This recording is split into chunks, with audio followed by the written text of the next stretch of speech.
The moment I saw my brother standing in the corner of my father's hospital room, whispering into his phone while Dad was still unconscious from surgery, something in my stomach turned to ice. He didn't see me in the doorway.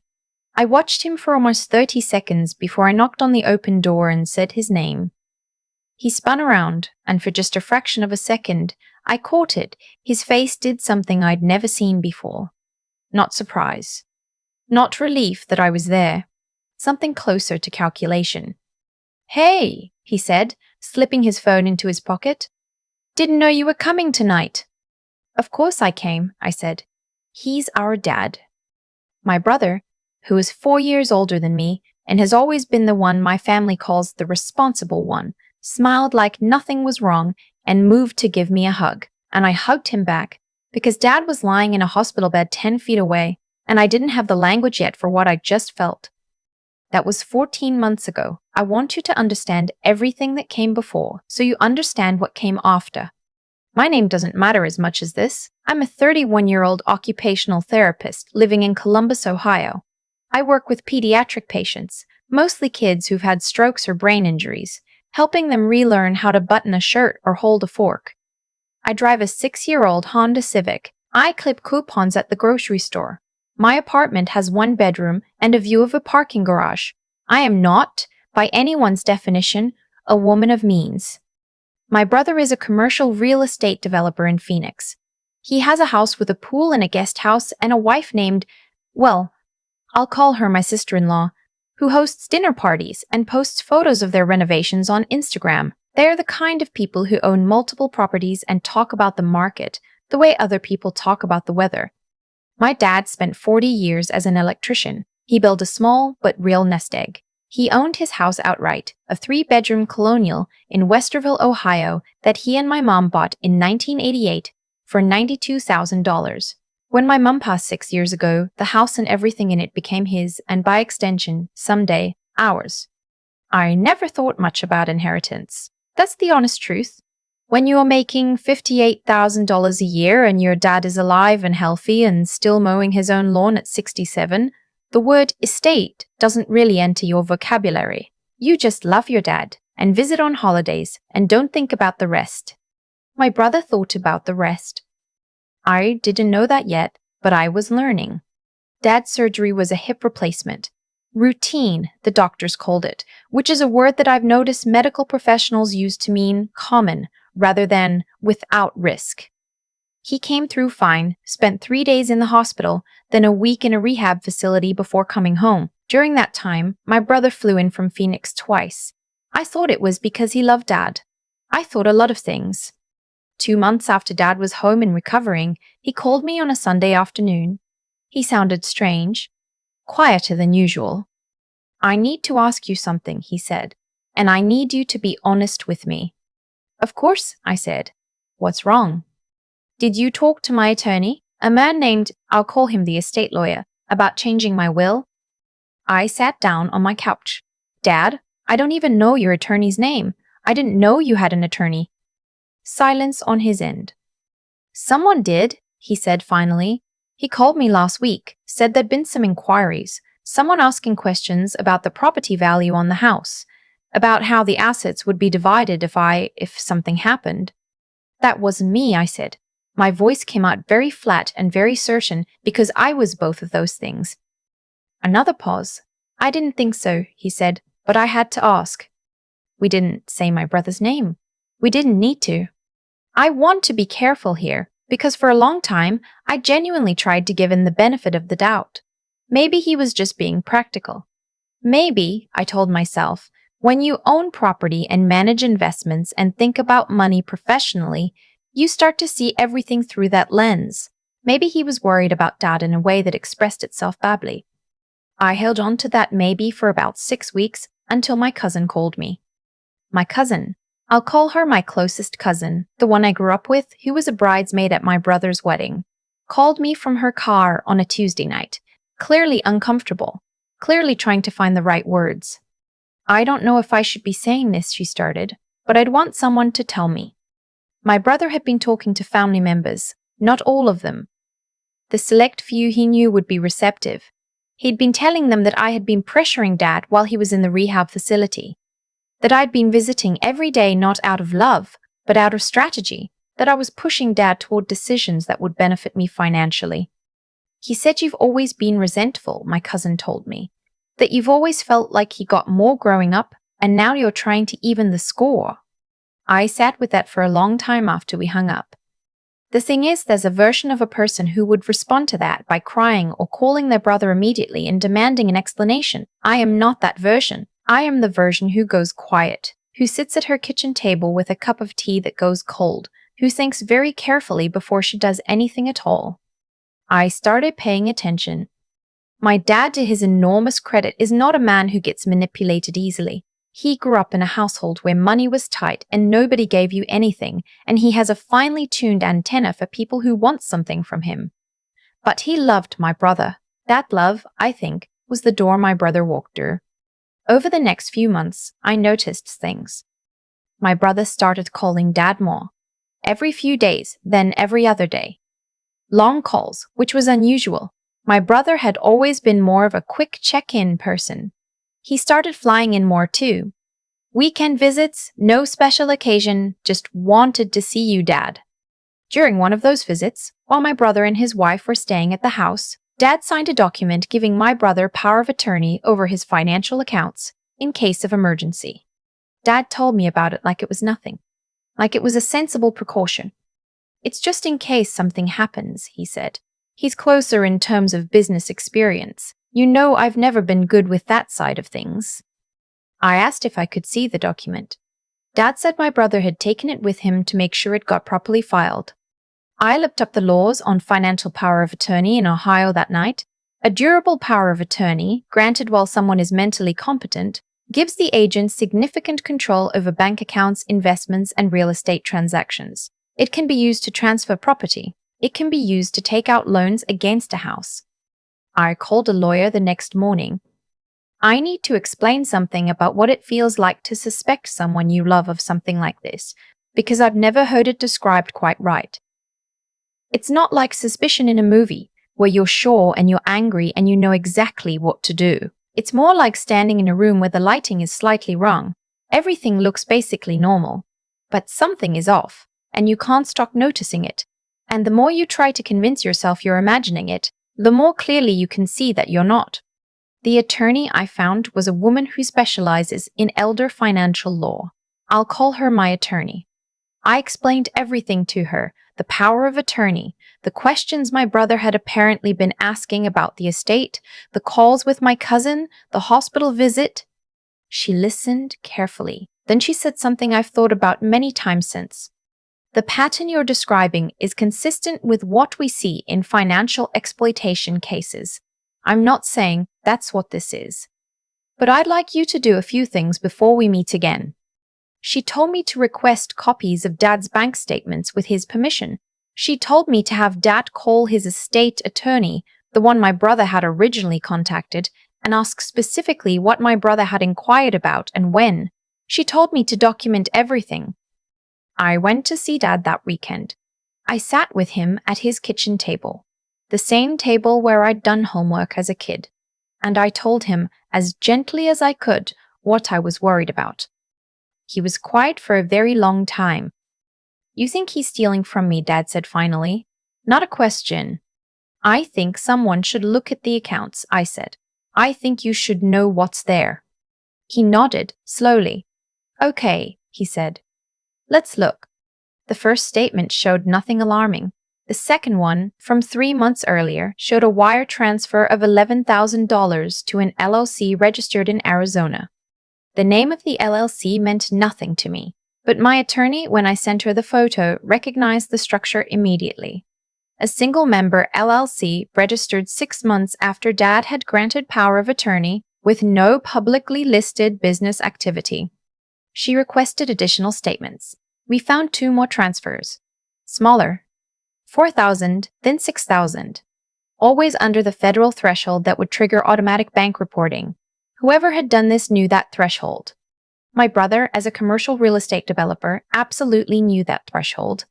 I called Dad the night we found the third transfer. He picked up on the second ring. and I could tell from his voice that he'd been waiting. "Tell me," he said. I told him. What followed was the hardest conversation I have ever had with another human being, including the one where I sat with my mother in her last week and talked about what she was afraid of. My dad, my quiet, steady, proud father who had worked 40 years with his hands, sat on his end of the phone and listened to me tell him that his son had taken money from him. $21,000 across 3 transfers, with more potentially pending. He didn't say anything for almost a full minute. Then he said, "I need you to come here. I need you to help me fix this." I took a week of PTO and drove to Westerville. My attorney came with her contacts. We brought in a forensic accountant she trusted, a quiet man who wore the same Navy cardigan every day and who went through 8 months of Dad's financial records with the patience of someone doing a jigsaw puzzle. He found the 3 transfers we already knew about. He also found that my brother had, using the power of attorney, taken out a home equity line of credit on Dad's house. The draw amount was $43,000. Most of it had been moved into the Arizona LLC. $64,000 total. In 8 months. My brother, for his part, had no idea any of this was being discovered. He was still calling Dad every other day. He flew in for a long weekend in October, fixed the gutters, took Dad out for steaks. He was performing the role of devoted son with the commitment of someone who has done community theater and peaked too early. Meanwhile, Dad, on the advice of my attorney, had quietly revoked the power of attorney through proper legal channels and opened a new bank account that my brother had no access to. He did this while acting completely normal. He told my brother the financial accounts had been reorganized for simplicity. My brother said that sounded smart. Dad is a better actor than any of us gave him credit for. Here's the part where I tell you what my brother was doing on the other side, because it matters. Apparently, while all of this was happening, he had also been talking to a title company in Ohio. His wife's family had a connection there, someone she'd known since college, who now worked in property transactions. He'd been making inquiries about a voluntary sale of Dad's property, exploring what documentation would be needed if a parent chose to transfer real estate to a child for below market value. My attorney found this out through channels I won't detail here, except to say that the real estate world in Central Ohio is smaller than it looks, and the person my brother had contacted happened to know someone who was familiar with my father's original property purchase back in 1988. 2 weeks before Thanksgiving, my attorney filed a formal complaint with the Ohio Attorney General's Elder Financial Exploitation Unit. She also connected us with the FBI field office in Columbus because one of the LLC transfers had crossed state lines into Arizona, which made it a federal matter. I need to tell you what it's like to sit in a federal building and explain to 2 agents that your brother has been stealing from your father. It is not satisfying. It is not like the movies. You sit in a beige room and you answer questions very carefully and you sign things and you look at documents with your name and your father's name and your brother's name all on the same page, and you feel a grief that doesn't have a clean shape. One of the agents, near the end of our second meeting, looked at me and said, "You did the right thing bringing this forward." I said, "I know. I still wish I hadn't needed to." My brother was informed of the investigation 10 days before Thanksgiving. He called me within an hour of being contacted. I did not answer. He called 4 more times that day. I did not answer those either. He called Dad, who, on the advice of his attorney, answered and said only, "You need to speak to my attorney," and hung up. He texted me that night, a long text. I've read it many times since. It started with denial. There's obviously been a misunderstanding. Move through justification. I was trying to protect Dad's assets. I was going to pay it back. The market has been brutal. And ended at something that I can only describe as a threat wrapped in a gift bow. He said that if I escalated this further, I would be destroying the family and that it would be on me. I screenshotted every message and forwarded it to my attorney. I did not go home for Thanksgiving that year. Dad came to Columbus instead. We cooked together in my small apartment kitchen. Turkey breast, not a whole bird, because there were only 2 of us. And we watched football and didn't talk about my brother except once, near the end of the night, when Dad looked at the TV and said quietly, "I taught him everything he knows about electrical work. Did I ever tell you he was good at it? He could have been good at it." I didn't say anything. I just put my hand over his. The resolution came in stages, which is how these things actually work when you're not in a movie. In February, my brother reached what his attorney called a civil resolution agreement. He repaid the $64,000 plus interest. He surrendered certain financial documentation as part of the agreement. He did not ultimately face federal criminal charges. The U.S. Attorney's Office made that determination based on several factors, including his voluntary repayment and cooperation, and the fact that my father, when asked, said he did not want to see his son prosecuted. I respected that decision. I didn't agree with it, but I respected it. In March, Dad updated his will with his estate attorney with me present, in a process that was witnessed, documented, and videotaped. He was clear and coherent and careful, and he made decisions that felt like his own, because they were. In April, my brother called me for the first time since November. It was a Sunday morning. I was in my car in the parking lot of a grocery store, and I sat there for 3 rings deciding whether to answer. I answered. The call lasted 11 minutes. He apologized. It was not a perfect apology. There were still undertones of justification, still a faint suggestion that the pressure of his business debt had been a kind of extenuating circumstance. But he said he was sorry. He said he knew what he had done. He said he didn't expect me to forgive him. I told him I'd think about it. That's still where I am, honestly. I'm still thinking about it. Forgiveness, I've learned, is not a single decision you make, and then it's done. It's more like physical therapy. You have to work at it a little every day, and some days you go backward. And that doesn't mean you failed, it just means it's hard. What I want people to take from this is not the drama of the federal investigation or the wire transfers or any of the parts that sound like a movie. What I want you to take from this is what I learned about paying attention. I noticed something was wrong in a hospital doorway on a Tuesday night when my father was unconscious and my brother was on the phone. I didn't know what I was noticing. I didn't have words for it, but I paid attention to that feeling, and I kept paying attention, and eventually the truth organized itself around the attention I was giving it. My father is healthy. He's 70 now. He still mows his own lawn and he's taken up pickleball, which I find very funny. His house is his. His money is his. He calls me on Sunday afternoons, the same time he always has, and we talk about football and the neighbors and the kids at my job who are learning to button their shirts again.